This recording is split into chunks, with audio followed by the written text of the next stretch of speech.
Ekipa, pozdrav. Zovem se Filip Dogan.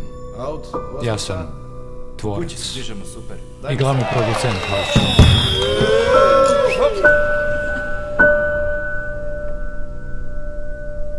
Ako gledate ovu snimku, to znači da je danas 180. dan vašeg boravka u kući.